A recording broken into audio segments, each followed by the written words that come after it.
नमस्कार, बहुत स्वागत है आप सभी दर्शकों का एएमवी नेटवर्क पर। मैं हूं आपके साथ सत्यम गौर। पश्चिम बंगाल के राशन घोटाला केस में तृणमूल कांग्रेस नेता शाहजहां शेख के घर रेड मारने गई प्रवर्तन निदेशालय की टीम पर और सीआरपीएफ के जवानों पर 250 से करीब 300 लोगों की भीड़ ने जानलेवा हमला कर दिया। इस दौरान पत्रकारों पर भी अटैक किया गया और कई गाड़ियों में तोड़फोड़ भी की गई, जिसकी वीडियो भी सामने निकल कर आई है। हमले में ईंट पत्थर का भी इस्तेमाल किया गया। भीड़ में पुरुषों के साथ महिलाओं ने भी बढ़ चढ़कर हिस्सा लिया। सबने ईडी के खिलाफ नारेबाजी करते हुए उन्हें गालियां दी और फिर हमला किया। इस मामले पर करेंगे आज हम चर्चा, लेकिन चर्चा पर चलने से पहले देखिए हमारी एक खास रिपोर्ट।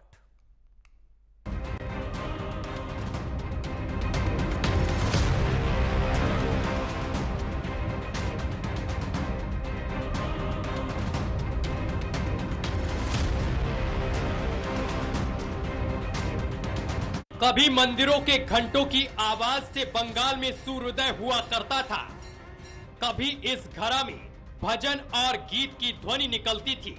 आज वो ध्वनि चीख और पुकार में बदल गई है। आज बंगाल की धरती पर आए दिन दंगे जैसा माहौल बना रहता है। कभी देश के जवानों पर लाठियां बरसाई जाती, तो कहीं दंगों का सहारा लेकर देश को दहलाने की कोशिश की जाती है। पश्चिम बंगाल के राशन घोटाला केस में तृणमूल कांग्रेस नेता शाहजहां शेख के घर रेड मारने गई ईडी की टीम पर 250 से 300 लोगों की भीड़ ने जानलेवा हमला कर दिया है। लग रहा था जैसे बंगाल में गुंडाराज की वापसी हो चुकी है। मानो लग रहा था कि उन गुंडों का कोई कुछ नहीं बिगाड़ सकता। भीड़ ने ईडी अधिकारियों के साथ साथ केंद्रीय सुरक्षा बलों की गाड़ियों में भी तोड़फोड़ की है। इस हमले से जग जाहिर है कि बंगाल में कानून व्यवस्था की क्या हालत हो गया है। इस घटना पर बीजेपी ने नाराजगी जताई है। हालांकि टीम ने बाद में कार्रवाई कर टीएमसी नेता एसके शाहजहां को गिरफ्तार कर लिया है। लेकिन सवाल ये है कि क्या ममता के राज में गुंडा राज की वापसी हो चुकी है? क्या दीदी ने नीतीश की राह पर चलना शुरू कर दिया है? आज तो ईडी ऑफिसर्स घायल हुए हैं, कल को खून भी हो सकता है। आखिर बंगाल में ये हो क्या रहा है? Bureau report AMV network.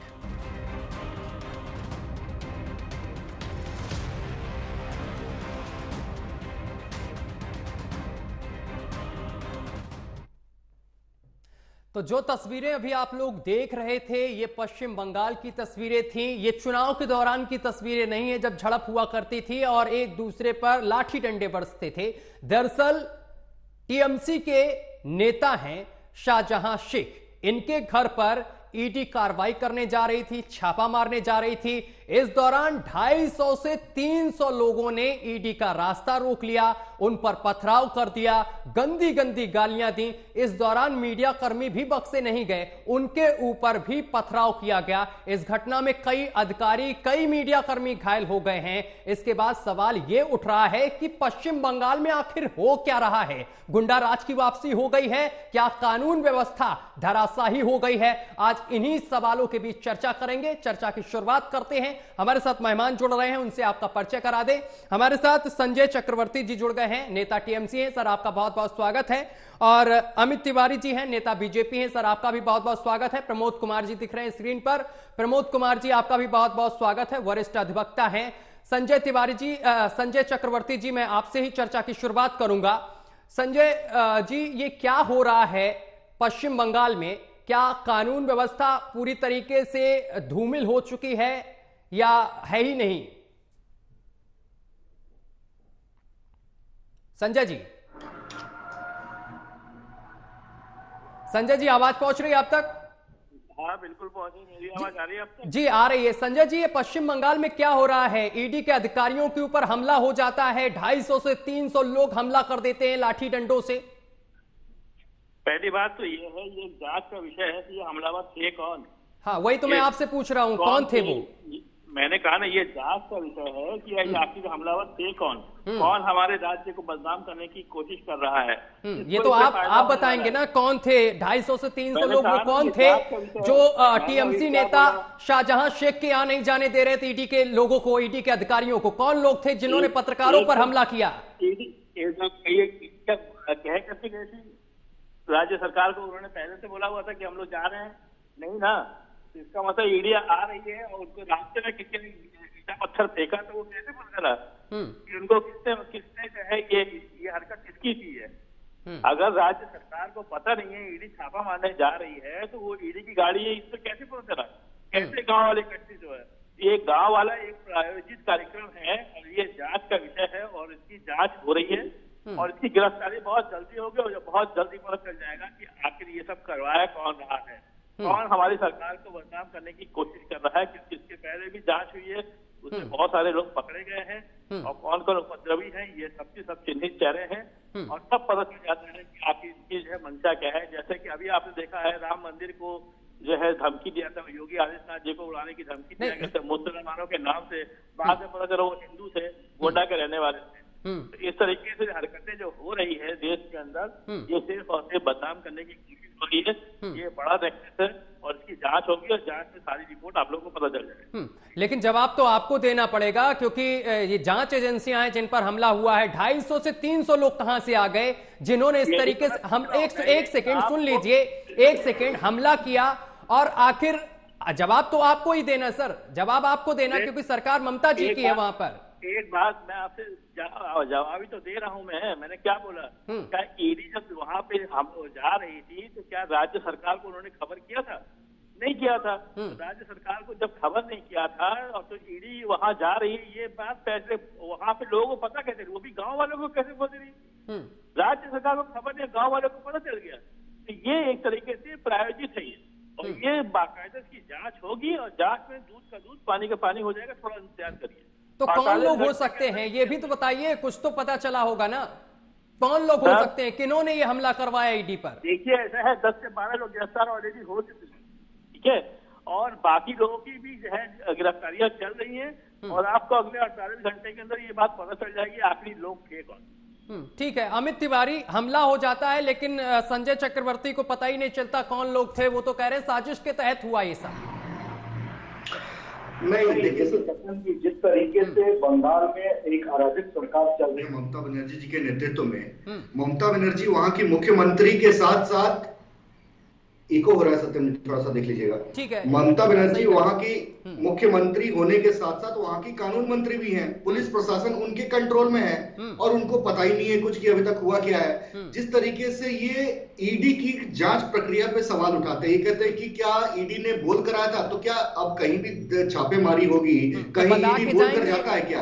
बता के जाएंगे तो फिर सारा सामान जो है इधर से उधर नहीं हो जाएगा। ये तो संजय चक्रवर्ती आप समझिए ना, अगर ईडी बता के आएगी कि हेलो शाहजहां शेख, मैं आपके यहाँ कल आ रहा हूं 7 बजे छापेमारी करने, आप सामान हटा लीजिए, अगर बताएंगे शाहजहां शेख सामान नहीं हटा लेंगे, सारा इधर से उधर कर देंगे। जिस तरीके से हरियाणा में अभी कार्रवाई हुई है, करीब 300 कारतूस बरामद हुए हैं, 5 किलो सोना बरामद हुआ, ये कैसे पता चलेगा? फिर आप कह रहे हैं कि बता के थोड़ा नहीं आती राज्य सरकार को। बात पूरी करिए अमित जी। जी निश्चित तौर पे, तो जिस तरीके से ये अराजक सरकार है, आप देख लीजिए इसी तरह की बातचीत कम से कम अब अरविंद केजरीवाल भी कह रहे हैं कि वो ईडी हमें क्वेश्चन पेपर दे दे, हम उसका आंसर दे देंगे। तो ये घमंडिया गठबंधन का ये एक रवैया है कि किस तरीके से जांच एजेंसियों को लटकाया जाए, भटकाया जाए, उन्हें जांच ना करने दिया जाए। क्यों? क्योंकि अगर जांच होगी तो इनका भ्रष्टाचार खुलेगी, इनका लूट खुलेगा। वो शाहजहां शेख वो राशन लूटने, गरीबों का राशन लूटने में उसके वहां पे छापेमारी पड़ने वाली थी, तो किस तरीके से गरीबों का अनाज, किस तरीके से वहां पे लूट मार, टोलाबाजी, आप कोई भी काम बंगाल में आप करने जाएंगे, आपको दलालों को, टीएमसी के दलालों को पैसा देना है। किस तरीके से वहां की राज प्रशासन एक टीएमसी की कार्यकर्ता बन के काम करता है, ये आप बंगाल में आपको एक नमूना देखने को मिलेगा। तो एक जो डेमोक्रेसी की जो हम बात करते हैं वो बंगाल में बिल्कुल ध्वस्त है। इनके घमंडिया गठबंधन के नेता अधीर रंजन चौधरी स्वयं कह चुके हैं कि बंगाल में डेमोक्रेसी नाम का कोई चीज है ही नहीं। लेकिन वही ये भी कहते हैं कि देश को अगर बचाना है तो ममता दीदी को डेमोक्रेसी बचाना पड़ेगा देश के लिए। तो किस तरीके से ये इनकी एक सोची समझी रणनीति के तहत वहां रोहिंग्याओं को भेजकर उन पर ईडी के ऊपर पथराव करवाना। आपने देखा होगा कितने अधिकारी वहां पे घायल हो गए, पूरा सर फट गया, उन गाड़ियों के शीशे टूट गए, मीडिया के कैमरों भी तोड़ दिए गए और कार पे हमला हो गया। तो किस तरीके से वहां पे सुनियोजित साजिश के तहत वहां पे शाहजहां के घर के ऊपर छापेमारी ना कर पाए, लूटमार को ना पकड़ पाए, उसके ऊपर कोई कार्रवाई ना हो पाए, इसके तहत वहां पे पूरा रोहिंग्या, इनका तो एक नेक्सस चलता है कि आप बांग्लादेशी घुसपैठियों को लाइए, उनको बसाइए, अब रोहिंग्या भी आ गए हैं, उनको भी लाइए, उनको बसाइए। तो बंगाल में पूरा का पूरा बंगाली घुसपैठिए जो बांग्लादेश से आए हैं, रोहिंग्या मुसलमान जो उधर बर्मा से उधर से आए हैं, तो इनको बसाने का, इनको वोटर आईडी इशू कराने का, इनको सुविधाएं देने का, ये सारा का सारा नेक्सस वहां पे चलता है। और इसी के तहत ये कार्रवाई हुई है। उन्होंने देखा कि पुलिस आई है, उनको पता नहीं होगा कि ये ईडी है, लेकिन पुलिस देखा होगा तो उन्होंने पथराव शुरू कर दिया। तो ये उन्होंने अपना एक कवच बना के रखा है कि कोई भी हम पे कार्रवाई करेगा तो रोहिंग्या मुसलमान उस पर हमला बोल देंगे। ठीक है प्रमोद कुमार जी, थोड़ी तो मुश्किलें जरूर शाहजहां की कम हो गई होंगी क्योंकि छापा नहीं पड़ पाया एंड टाइम पर और ईडी के अधिकारियों को वापस लौटना पड़ा, यहां तक कि वो पीटे गए, उनका सर फोड़ दिया गया, तमाम पत्रकारों को पीटा गया, गाली गलौज उनके साथ हुई। लेकिन क्या लगता है जो हुआ उसके बाद शाहजहां शेख बच पाएगा? उसकी मुश्किलें और बढ़ी या नहीं? देखिए सर, ये जो घटना हुआ है वो निश्चित रूप से एक निंदनीय है और ये गलत मैसेज जाता है।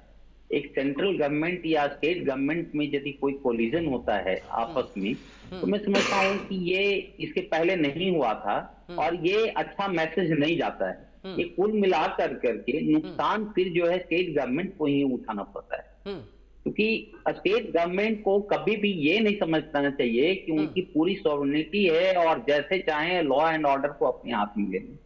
देखिए ये जो घटना हुआ है इसमें क्लियर है, जो आईपीसी का 186 जो एप्लीकेबल होता है वो होता है obstructing public servant in discharge of his public function. दूसरा इसमें जो एप्लीकेबल होता है threatening a public servant with injury to him or one in whom he is interested to induce him to do or bear to do any official act. और तीसरा जो है 353 में जो आता है कि असॉल्ट और use of criminal force of A debtor A public servant from discharge of his duty. देखिए एक पब्लिक सर्वेंट है, ईडी डिपार्टमेंट जो है वो एक पब्लिक सर्वेंट है और वो अपना ड्यूटी परफॉर्म कर रहा है, उसको आप उसके काम करने में व्यवधान डाल रहे हैं, एक सरकारी अफसर पर आप आक्रमण कर रहे हैं, उस पर मारपीट कर रहे हैं, तो ये निश्चित रूप से जो है अशोभनीय ही नहीं, ये क्रिमिनल ऑफेंस है और इसके लिए एक स्टेट गवर्नमेंट भी जिम्मेदार में कहीं न कहीं। देखिए ये तो जाहिर सी है कि जो स्टेट गवर्नमेंट जो है और जिनकी पार्टी है टीएमसी का वो एक्स एमएलए हैं, उनके घर में यदि कोई चीज पाया जाता है या उसको शक है, क्योंकि बिना ईडी सब के आधार के बिना नहीं जाता है, वहां पे है और वो जो है एक बलवा करवाते हैं, एक हमला करवाते हैं एक मास ऑफ पीपल से, तो निश्चित रूप से ये जितने भी लोग हैं वो केवल क्रिमिनल एक्ट ही नहीं कर रहे हैं, ये देश के साथ भी गद्दारी कर रहे हैं, देश के साथ भी जो है गुनाह कर रहे हैं। एक तरह से ये नेशनल सिक्योरिटी का जो है क्लियर केस बनता है और वो मैं समझता हूं कि अब इसमें आ जाएगा कि नेशनल जो इन्वेस्टिगेशन एजेंसी है उसको इन्वेस्टिगेट करेगी। अदरवाइज क्या है कि ये जो जैसा लगता है प्रेमा फेसाई कि प्रायोजित घटना है कि जैसे ही आपको किसी तरह से खबर मिला है और आप उस पर जो है एक मास का मॉब जो जिसको कहते हैं उस पर अटैक करवाते हैं, तो ये गलत जाता है। और मैं समझता हूं कि इसमें यदि स्टेट गवर्नमेंट इसमें इन्वेस्टिगेशन करेगी तो निश्चित रूप से उसमें बायसनेस आएगा, क्योंकि उसमें ये आएगा कि वो अपने विधायक को बचाने की कोशिश कर रहे हैं और वो फेयर ट्रायल नहीं जाएगा। और दूसरा इसमें तो क्लियर है कि जो भी है एविडेंस आया हुआ है, जो उनका है सीसीटीवी फुटेज में जो है फोटो आया हुआ है कि जो मास में अटैक को वहां पर कर रहे हैं। तीसरी जो एक सबसे बड़ी जो प्रॉब्लम आता है कि जो ईडी कर रहा था शाहजहां पे, अब शाहजहां पे जैसे आप देखो अभी हरियाणा में बहुत सारी प्रॉपर्टी पाया गया, कुछ दिन पहले आप देखे होंगे उड़ीसा में जो है करीब 300 साढ़े 300 की करीब करोड़ बैकलैश पाया गया। हो सकता है यह संदेह था कि इतना ही क्या होता। अब निश्चित रूप से है कि वहां पर मिली भगत कर करके वहां से वो पैसे या वो प्रॉपर्टी को जो है वो हैम्पर और टेम्पर किया गया होगा, उसको कहीं ना कहीं जो है वो विस्थापित कर दिया गया होगा। तो ठीक है, कुछ समय के लिए तो किया जा सकता है, लेकिन कुल मिला करके इनका नुकसान जो है शाहजहां पे होगा, सरकार की होगी। सरकार की इसमें किरकिरी हुई है, बदनामी हुई है, और सरकार का भी कहीं ना कहीं इसमें डायरेक्टली या इनडायरेक्टली ये होता है कि आपने पार्टी के पूर्व एमएलए को बचाने के लिए आप इस तरह का लॉ एंड ऑर्डर को प्रोटेक्ट आपने नहीं किया, क्योंकि लॉ एंड ऑर्डर को मेंटेन करने की जिम्मेदारी स्टेट गवर्नमेंट की होती है। और स्टेट गवर्नमेंट की, चूंकि इसकी मुखिया जो है चीफ मिनिस्टर के साथ साथ लॉ मिनिस्टर भी जो है ममता बनर्जी के पास है, तो मैं समझता हूं उनकी भी जवाबदेही बनती है। लेकिन ये जो घटना है एक तरह से समझिए कि चैलेंज है, चैलेंज हुआ है कि सेंट्रल गवर्नमेंट का कोई भी एजेंसी है हमारे स्टेट में इंटरफेयर नहीं करेगी। जैसा आपको पता होगा कि इसके पहले भी सीबीआई जो एक एफआईआर और एक जो है इन्वेस्टिगेशन करता था, उसमें वेस्ट बंगाल पहला स्टेट था जिसमें उन्होंने इसको रोक लगा दिया था कि सीबीआई हमारे यहाँ, क्योंकि सीबीआई में एक कमी था कि बिना प्रायर परमिशन का आप इन्वेस्टिगेशन नहीं करते थे, या तो गवर्नमेंट जो है उसको अलाउ करती थी। गवर्नमेंट उसमें चाहती थी कि इसमें हमको सीबीआई करे, तब होता था सेंट्रल गवर्नमेंट का इन्वेस्टिगेशन। अब इस केस में चूंकि ईडी में ऐसा नहीं था, एनआईए में नहीं है, तो निश्चित रूप से कि यदि ईडी के साथ किए हैं तो एनआईए भी इसमें जो है अपनी वो कर सकती है, उसको कोई स्टेट गवर्नमेंट या एजेंसी रोक नहीं सकती है। और इसमें कहीं ना कहीं क्लैश बढ़ेगा और बातें बढ़ेगी, आगे तक जाएगी बात। ठीक है संजय चक्रवर्ती, सुरक्षा की ऐसे में क्या जिम्मेदारी आप ले रहे हैं, क्योंकि आगे भी ईडी कार्रवाई करेगी और टीएमसी के और भी नेता जो रडार पर हैं उनके यहां अगर छापे मारने जाएगी तो फिर क्या यही तरीके का बर्ताव किया जाएगा?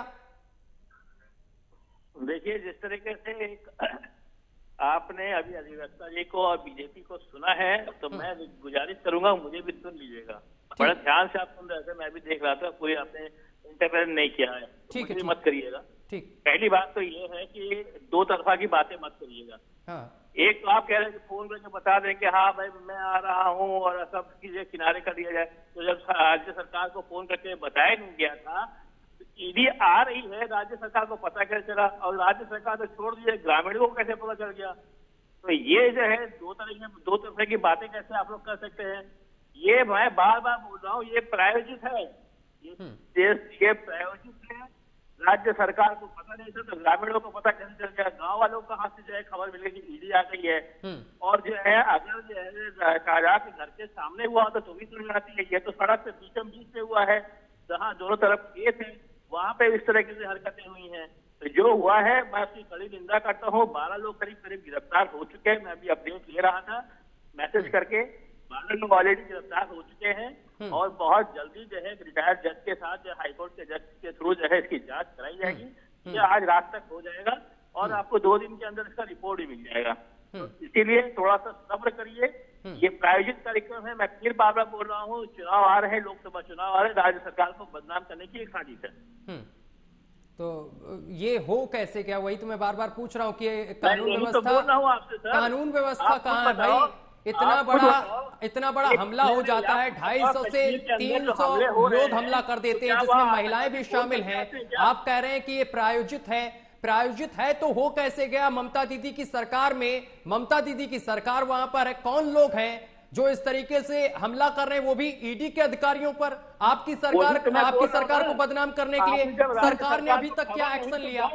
इन लोगों पर सरकार ने अभी तक क्या एक्शन लिया? फिर इस तरह से एक्शन तुरंत ले लिया गया है, मैंने कहा ना, फिर तुरंत एक्शन लिया गया है और आगे भी एक्शन लिया जाएगा। काफी देर तक वहां पुलिस तक नहीं पहुंची थी सर। तमाम पत्रकार बंधु वहीं पर थे जिनके ऊपर मारपीट की गई थी और वो तमाम चैनल पर लाइव भी थे, कह रहे थे कि अभी भी लोग सड़कों पर बैठे हुए हैं और उस पार चौकी पड़ती है जहां पर हम पहुंच नहीं सकते हैं, वो फिर मारेंगे हमको। ऐसा कहीं किसी तरह की ऐसी कोई घटना नहीं हुई है। ये सिर्फ मनगढ़ंत है। मैं फिर बोल रहा हूँ, आतंकवादी घटना जैसे कश्मीर में हो रही, क्या तो वो आतंकवादी बोल करके थोड़ी ना कि हम आ रहे हैं, तो जो है वो गलत है।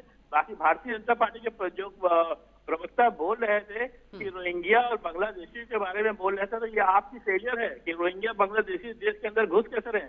गृह मंत्री तो आप ही के हैं ना पिछले 10 साल से, तो वो कैसे घुसे कैसे हैं? तो उनकी जांच आप लोग करनी चाहिए। आपकी फेलियर, इस्तीफा देना चाहिए गृह मंत्री जी को सबसे पहले।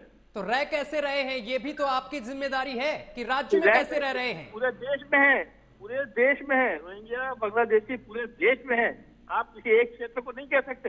रोहिंग्या बांग्लादेशी के नाम पे जो है, तो आप आवाज क्यों नहीं उठा रहे हैं, आप हाथ में हाथ धर के क्यों बैठे हैं। आवाज नहीं उठाने की बात है, मैंने कहा रोहिंग्या बांग्लादेशी के नाम पे उन्होंने जो है आसाम को अराजक तत्व देश में घुसे हुए हैं, देश का माहौल खराब कर रहे हैं। आप यहाँ पर बैठकर बता रहे हैं कि रोहिंग्या घुसे हुए हैं देश में, तो आवाज बुलंद क्यों नहीं कर रहे हैं, सरकार से क्यों नहीं दरख्वास्त कर रहे हैं, क्यों नहीं विरोध प्रदर्शन किया जाता है। सुन लीजिए पूरी बात। मैंने फिर आपसे पहले शुरुआत में गुजारिश किया था कि आप जैसे आप बीजेपी के प्रवक्ता को जो है राम धुन की तरह सुन रहे थे, इसी तरह मुझे भी सुनिएगा। मैं इससे इतना कह रहा हूँ कि जैसे आसाम के अंदर जो है, जिस तरीके से आसाम में जो है 2018 में कहे थे 4 करोड़ रोहिंग्या, 4 करोड़ बांग्लादेशी घुसे हुए हैं, उसके बाद जब सरकार बन गई तो 19 लाख निकले। 19 लाख में से 13 लाख हिंदू निकले। तो वो 6 लाख लोग का जो है उनको क्या इन्होंने वापस भेज दिया? नहीं भेजा अभी तक, किसी को नहीं भेज पाए ये लोग। ठीक है अमित तिवारी, ठीक है अमित तिवारी, ये जो हमला हुआ है, कहने का मतलब साफ है कि ये टीएमसी के समर्थक नहीं थे जिन लोगों ने हमला किया। ये एक तरीके से षड्यंत्र है सरकार को बदनाम करने का, ममता सरकार को बदनाम करने का। आपको क्या लगता है? ये लोकसभा की तैयारी है। ठीक है जी, देखिए सत्यम जी, जिस तरीके से मैं आपको एक एग्जांपल देता हूं। मैं तो अभी बंगाल में हूं, यहाँ की वास्तुस्थिति से मैं अच्छी तरीके से वाकिफ हूं। आप बंगाल में एक शोभा यात्रा निकालने जाइए और उसके लिए परमिशन लेने जाइए, आपको पुलिस नाको चने चबवा देगी उसकी परमिशन लेने के लिए। किस तरीके से एक शोभा यात्रा निकालने के लिए, आप अपने पूजा पद्धति को कर सके उसके लिए इतना प्रतिबंध। अगर आप हिंदू हैं और आप बंगाल में हैं तो आप ये मानकर चलिए कि बंगाल के आप दूसरे भी नहीं, तीसरे या चौथे पायदान के नागरिक है बंगाल में। तो किस तरीके से वहां पे तुष्टीकरण चरम पर है, ये मैं समझाने की कोशिश कर रहा हूं। वहां पे बंगाल में जिस तरीके से रोहिंग्याओं का एक संरक्षण किया जाता है, उनको आकर ही उनको रहने का, बिजली, पानी ये सब मुहैया कराया जाता है, राशन मुहैया कराया जाता है और उसके बाद उनको वोटर आईडी मुहैया कराया जाता है ताकि वो वोट दे सके। तो किस तरीके से एक इलीगल घुसपैठियों को लीगलाइज तरीके से ये लोग एक अपने नेक्सस के थ्रू इनको ये करते हैं। तो इसका संजय जी शायद बताना नहीं चाहते हैं, ये पूरा का पूरा टीएमसी के गुंडों के द्वारा ही प्रायोजित किया हुआ था ये पूरा का पूरा कांड, ताकि कोई भी सेंट्रल एजेंसी बंगाल में ना घुस सके। ये देखिए ना, जेपी नड्डा जी जब इलेक्शंस खत्म हुए थे उस समय जेपी नड्डा जी बंगाल गए थे, किस तरीके से जेपी नड्डा जी के काफिले पे हमला कर दिया गया था रोहिंग्याओं के द्वारा और वहां के मुसलमानों के द्वारा। तो किस तरीके से वहां पे तुष्टीकरण की जो राजनीति है वो चरम पर है। ममता बनर्जी वहां के सीएम के साथ साथ कानून मंत्री हैं, मुझे तो लगता है उनको इस्तीफा देना चाहिए और चुनाव में जाना चाहिए ताकि वहां की जनता उनको सबक सिखा सके। जिस तरीके से वहां पे हर एक चीज में, कोयला ले लीजिए, बालू ले लीजिए, राशन ले लीजिए, मनरेगा ले लीजिए, हर चीज में लूट है। ये एक नमूना बस है। प्रमोद जी फाइनल कमेंट में चाहता हूं इस पर आपका।